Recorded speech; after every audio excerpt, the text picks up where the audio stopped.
light within our hearts, light within our minds, light within our words. May one and all and everything, blessed and loved ever be. Welcome. I am Sister Who. With me today I have my friend Maureen Meegan, and what we wanted to talk about today, well, you gave it a wonderfully creative name. Quote, Mad as a Hatter, our chemical environment, what are we doing? Yes. Which, the first reference, some people will recognize, but some won't, as Mad as a Hatter is drawn from English literature. Mm-hmm. Alice in Wonderland. What exactly is the explanation for Mad as a Hatter?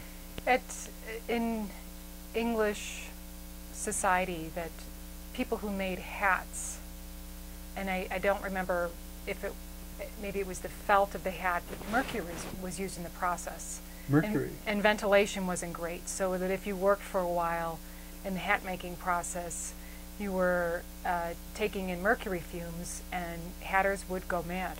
Mm. Literally would create insanity. Yes. And dementia of various kinds. Yes. Yes. Wow. So the point of that is that mercury was getting into them because they didn't understand the process in which they were involved. Well, you know, I'm not sure, or I'm just not sure if it was people were expendable, because you think about the time and Dickens, and there were all kinds of horrendous conditions going on, and it was just kind of like there was a degree of people knew that mercury was dangerous? Well, I think they, you know, that enough of that, the term Mad as a Hatter came to be known. Perhaps they didn't figure out how to make hats another way or ventilate the workrooms well enough. And you know, if you had a job, you really wanted to keep your job and keep the income coming in. Yeah, preying on desperation. I always hate it when employees prey on desperation, because it devalues the worker, and it's a disgrace to the employer also, I think. But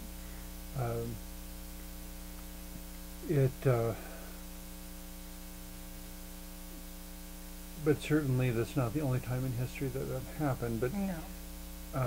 But the basic point we wanted to draw out of that was to be more conscious of what's in our environment. What's in our environment? Granted, we're not a news show, no. So this show may be replayed numerous times and so forth. But it's the conscientiousness that people should have in every age about what is in my environment, what may be affecting me without me even realizing it. And you've spoken in another episode about narcissism, and there are certain behaviors happening now, and illnesses. For instance, there's a lot of asthma, there's a lot of autism, ADD, you know, which to some degree has always been around. Now it's as if it's an epidemic. Mm-hmm. Cancers, I mean, schizophrenia. Either there were a whole lot of troubled people before that we didn't notice, or the diagnoses have gone off the charts. Right. Just an explosion of more diagnoses. Bipolar disorder, manic depressive, what used to be called manic depressiveness. There are just more and more people who have some mental instability and physical instability. Mm-hmm. So it's my contention that, and we've discussed this, that there are just so many toxins in our environment. It's in our drinking water, that the things that... Well, to some extent, it's virtually unavoidable. Absolutely. Absolutely. You know, I mean, I don't think it's possible to... Does it make any sense to say to live chemically pure? I think it's impossible. No matter where you are in the world, I think it's impossible. Mm-hmm. Because it has permeated our ecosphere, I think is maybe the word. So the point is not to be pure, but to be as health conscious as we can. Yes, and if there are things that you can change, to make the effort to change them, or whether it's your voice speaking out, or if it's if you have even to make better choices about what you acquire. Absolutely. You know, do I really need a 45-inch screen television Right. that has a larger amount of some unrecyclable substance? Right. Or can I, I mean, it kind of comes back to the creed that's been around for decades at least, of voluntary simplicity. That while I understand that for some people simplicity is not voluntary, they really don't have any money. Right. On the other hand, for a great many people, there's a whole lot more simplicity and modesty that we could be doing. And it makes sense because what you don't spend here, you'll have available over there. Mm-hmm. And maybe you can't clear all the toxins out of your body, but maybe you can reduce the amount enough that you won't experience certain negative effects. In a similar respect, where we're talking about narcissism being the absence of relationship, Mm-hmm. that to not be narcissistic, but to understand that we're in relationship, and that whatever toxins or whatever toxic situations happen in my life can, by various means, travel through me to those I love, to those around me. Obvious one being mother to child, but Mm-hmm. there are a whole lot of other ways to pass toxins from one another beyond that. Mm-hmm. If you're the one who is ever involved in preparing meals, Right. basic hygiene in restrooms. Right. Which you don't see. Being a woman, I'm shocked at how often I see no hygiene in restrooms. It's None at all. none at all. Oh my goodness. Yes. It's a little secret, I'm telling you. Something I probably would not have found out otherwise. No. But over and above that, to remember that we're also evolving into a global community, and that there Yeah. are millions of people coming up the ladder, so to speak, Mm-hmm. in terms of societal development and societal evolution, for whom basic hygiene is unexplored, unfamiliar territory. Or they don't have access to clean water. That Or the they don't water have access is, to clean water. is Or they don't even know that clean water is important. yes. I drank water out of that river. My grandfather did. Why can't my kids? Right. Well, because the water isn't the same as it was when you were a kid. Right. That something happened recently that toxified the water. Or maybe it really wasn't that healthy, and maybe that's the reason your grandfather only lived to be 52. Mm-hmm. Something like that, where your kids could live to be 100 if they had pure drinking water. We see it in the Mississippi now that because of industrialized farming, there's so much runoff, and the runoff with the chemicals goes into the river, and it's taking the oxygen out of the river, so that the river is more fungus, more bacteria, more organisms that like a less oxygenated water atmosphere. So it's actually shifting the ecosystem of the completely river. shifting the ecosystem, which is affecting the delta too. Okay. So it's a huge effect. Which, this is getting completely off the subject, but why is it a concern to have life on the delta altered? We're getting into, well, they shifted the delta also. They I think the natural, what do you call it, the natural way that the river feeds into the delta, there's a whole ecosystem there, and the delta being so shifted, and it's not just from the runoff, but it's also from man-made pushing of the delta and moving of the plants that are there. Anyways, it has a lot to do with the impact of hurricanes such as Katrina, why they were so bad. Oh, There's so a natural the delta's protection. destabilizing. Yes, the delta has a natural way of protecting the looseness of the land and being able to move with hurricanes. Because it used to be a filter, and if it's destabilizing, Yes. the you're basically talking about the equivalent of a levee or a dike eroding. Right, right. Um, Right. It's kind of like taking a skeleton and changing a skeleton. Well, your flesh isn't going to be, you're just not going to have the same structure, and you won't be able to move in the same way. Right. Right. Well, it would be like removing your knee. Yes. Suddenly you have no shock absorber. Right.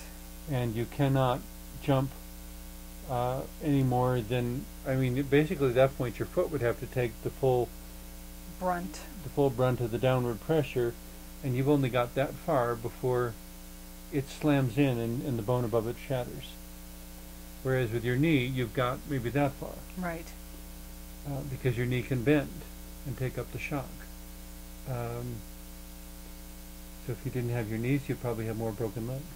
You would. And back to the waters, our fish, and this is not just freshwater fish, but oceanic fish, I think they already tell pregnant women now to limit their intake of tuna. Okay. Because again, there's so much mercury in tuna, and we know that makes you mad as a hatter.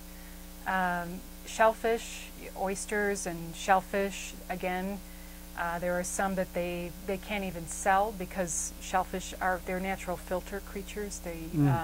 So they catch it all. They catch it all, right. It's nice that they're doing the filtering, but it makes them too toxic for us to eat. Oh, yeah. Well, and of course the other thing that came up more recently, but I would like to think it's the last time we'll ever deal with it, but that would be a bit too optimistic. First it was a tidal wave or a tsunami that hit Japan. Oh, yeah. And then it somehow damaged the nuclear power plant, and there was a leak from there, and so then the vegetables became tainted and the fish became tainted. Yes. And I haven't seen anything about it in the news for a while now, but most things tend to report at the beginning and then not follow through at the end. Right. The question being, when or how much is this going to migrate across the Pacific Ocean and hit the west coast of the United States? Right. And then of course at some point, eventually making its way around to where... To everything. To Europe as well, to Africa, to every other place. Just following the currents everywhere. And the question, I guess, what everyone hopes is whether it'll be diluted enough once it gets spread that broadly that it won't have any harmful effects, but we don't know. We don't know, and there's two different points that come to mind here, though, and this show is seeming to focus more on physical and societal issues than spiritual issues. But of course, how we treat each other has a very big bearing on our own spiritual health. Well, I think it's all symbolic. I think it's a metaphor happening in our own world. I think it speaks very much to what is happening within us or not happening within us. Well, and to the extent that we don't value the physical body enough to discourage mercury from getting in our food and so forth, and winding up mad as a hatter, as you say, to what extent does that parallel being too tolerant of spiritual abuse? Absolutely. And I'm not meaning to get into a dogmatic or doctrinal fight about something. I'm just saying, for example, when the war in, I believe it was Iraq, started, in the presidential administration that authorized that invasion, and the number of evangelical Christians who were absolutely on the bandwagon cheering it on. And someone found this poem, and I apologize, I don't remember the author or the full text, but every verse kept coming back to reflections on the implications of saying we don't have to worry about it because God is on our side. And it's okay when God is on your side. And yet, of course, everyone claiming God is on our side. No, God is on our side. No, God is on our side. Everybody seems to think God is on their own side and not on everybody else's side. Right. Only they have access to God. Only they have access to God. Right. Which, of course, God sits behind all of that that which is truly God, either laughing or crying, I'm not sure which. Because in the name of saying God is on our side, so many heinous evils are being done. Right, and so I often think that when people do that, that it's small g God, that they're actually calling upon a different kind of deity, that a God of beauty, truth, love, compassion would never, ever ask that behavior of I've said people. it enough places. I don't know if I've said it on a TV show before, and they can get mad at me and come on the show and discuss the other side if they want to. What I found most astonishing when I first started my master's program, getting a master's degree in theological studies, during the first 3 or 4 months there, as I looked around at how people were behaving and how they would talk about things and how they would conduct their spirituality, it seemed to me that the majority of the people around me didn't believe in God at a theological school. And by that I mean they didn't believe in a transcendent, distinct spiritual being who had the ability to intervene in their lives. The only God in which they believed was the one that was entirely and exclusively composed of human theology. Wow. And I would simply shrug and look at them and say, if God is no bigger than human theology, God is not big enough to be God. I bet they didn't grasp that. Of course not. No. They were married to their theology, and that was as far as they would go. Right. But it was absolutely astonishing to me to be in a theological school and find that there was no belief in general in a God that was any bigger than the theological constructions they were discussing. So do you think that sort of belief system, well, I think it's part of this, what we're seeing, there's a desecration going on around us. Yeah, and it's another form of narcissism, but it's narcissism taken to a societal level, where suddenly we do not have a relationship with anything greater than ourselves. Right. You know, the world is here for us to use, abuse, destroy, use up, whatever, which unfortunately various biblical passages have been twisted to support that. That there's a new heaven and a new earth coming according to the prophecy in Revelation, so it really doesn't matter what we do to this one. And to which I would say, even if there is a new heaven and a new earth coming, you disgrace the giver of the gift to treat the gift this way. That's wonderful. Yes. This earth is a gift from God. It could be your Garden of Eden if you take care of it. If you treat it as your garbage dump, you are disgracing the giver who gave it to you. Well, why would they give you something new if you can't take care of the old? I would question the wisdom in that.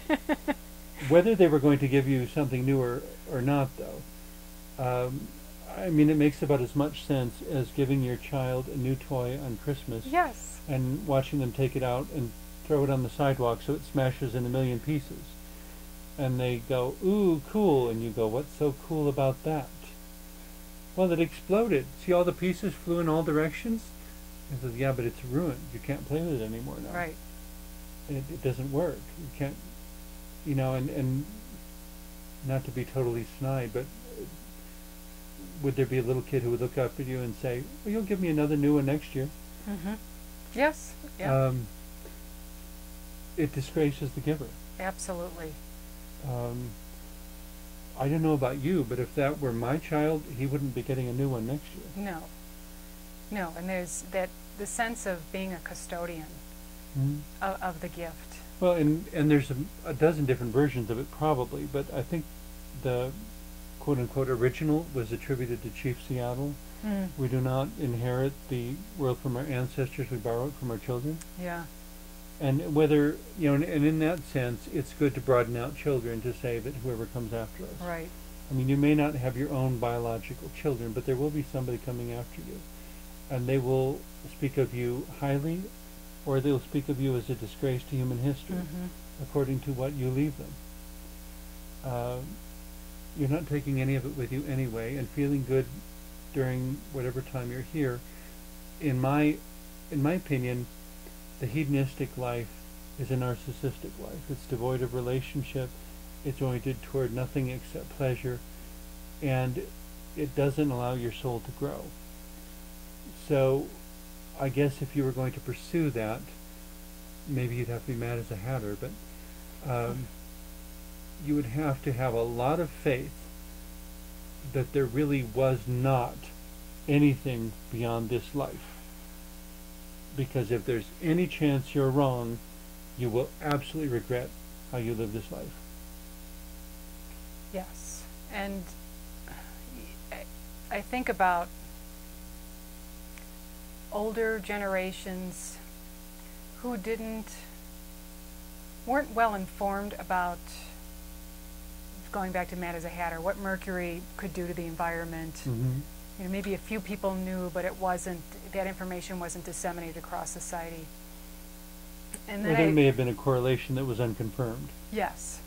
And then I look at the younger generation coming up, and there does seem to be a contingent in that generation who are not hedonistic for material goods.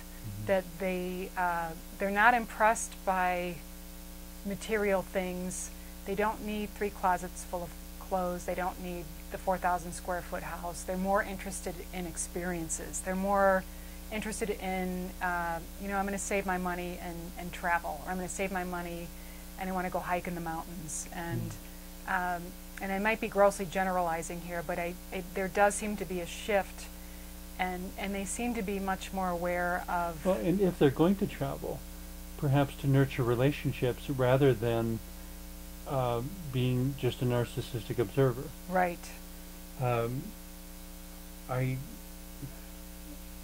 didn't get terribly involved in it, but I heard of it once on the internet, something called couch surfing. I don't know if you've ever heard of it. I trust it's still going. I was told it was a worldwide phenomenon. It's a website where there's various ways of confirming each other's identity and trustworthiness and so forth. But basically, it's for people to travel literally the entire world, sleeping on other people's couches. Oh, interesting. You find trustworthy people everywhere, and the only thing you ever have to pay is your travel expenses and your food costs. Huh. You don't have to pay for housing everywhere you go, and because it's this big exchange sort of thing. People who have been to all sorts of countries all over the world, sleeping on somebody's couch. Wow. And in the same respect, offering their guest room to any couch surfers who happen to be passing through their town. Yeah. The reason I mention all that is it comes back to this notion of creating relationship. Not being only a traveler, only a voyager, only a tourist, but meeting new people, listening to how they experience life and what their challenges are, and getting a broader understanding of what humanity is, what humanity needs, where humanity needs to go. Mm-hmm. I recall many, many years ago, toward the end of the Cold War years, the stalemate between the U.S. and the now former Soviet Union. Mm-hmm. That there was the sense in which each regarded the other as the enemy. And I stumbled onto this book, Letters from Children, about how to address the problem of world peace. Oh. And one of them was something like, take all the kids from the United States and all the kids all the kids from Russia and put them someplace where they can play together so they all become friends. And when they grow up, they'll still be friends. Oh, that's lovely. And that was their notion for how to make right. it all work. But the point that came out to me in that was that the other was not just the other, but it was a person with a name and identity. Right. Right. And even between the U.S. and Mexico, when we hear about illegal immigrants, mm-hmm. they're not just illegal immigrant number 23 or 37 or 562 or whatever. They're Jose or Juan or Maria or what? I mean, they right. have a name, they have a history, they have dreams. They're a real person, and when they become a real person in our understanding, and we have a relationship with them, suddenly we can't act as abusively as we could before. Right, which is saying, you're saying this relationship with our world, our environment, our waters, our trees, our animals, our food, our neighbors. It's not to isolate, to regard them as sacred, to regard them as a real person in their own sense. You know, is the river a person? Well, it does things we ascribe to personality. And if it's helpful to your relationship with it to think of it as a person, go ahead. There's a reason there were gods associated with rivers, or beings, deities associated with rivers. It encouraged constructive behavior. And they knew that if they dishonored it, whether as a god or as a river, that there was going to be a negative consequence. You know, perhaps we need to reintegrate at least that dynamic. We're almost to the end of our show, and I don't know that we've done as much talking about chemicals as we thought we would. Maybe that's okay. But I suppose the point we kept coming back to was greater self-awareness. Yes. And greater stewardship. Yes. And that comes from within, too. If you have it within, it's easy to do without. And similarly, if you don't have that stewardship within, you'll probably find yourself very much bankrupt in your relationships on the outside. So it starts here and grows outward. Anyway, thank you very much for being here today.